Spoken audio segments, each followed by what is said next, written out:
வணக்கம் நண்பர்களே. நடக்கவே முடியாதுன்னு நினைச்ச பாட்டிய நடக்க வச்சிருக்காங்க நம்ம அச்சயம் டீம் மெம்பர்ஸ். நம்ம ஈரோடு சென்னிமலை பகுதியில ரோட்ல தவழ்ந்துட்டு நடக்க முடியாம இருந்த ஒரு பாட்டிய 8 மாசத்துக்கு முன்னாடி பார்த்தோம். அவங்க கிட்டத்தட்ட 12 சட்டை போட்டிருந்தாங்க.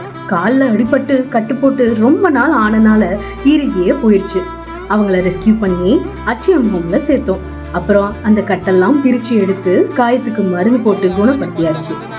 அப்புறமா மெல்ல மெல்ல நடக்கவும் கத்து கொடுத்தோம். தோல்வி அடைஞ்சாலும் திரும்ப திரும்ப முயற்சி பண்ணி கடைசியா வெற்றி கனியை அடைஞ்சோம். இப்ப பாத்தீங்கன்னா பாட்டி நல்லாவே நடக்கிறாங்க. அவங்க வேலைய அவங்களே செஞ்சுக்கிறாங்க.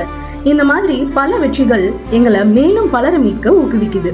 இந்த வீடியோவை ஷேர் பண்றது மூலியமா பாட்டியோட குடும்பத்தை கண்டுபிடிச்சு அவங்க கூட சேர்த்து வைக்கவும் முடியும்.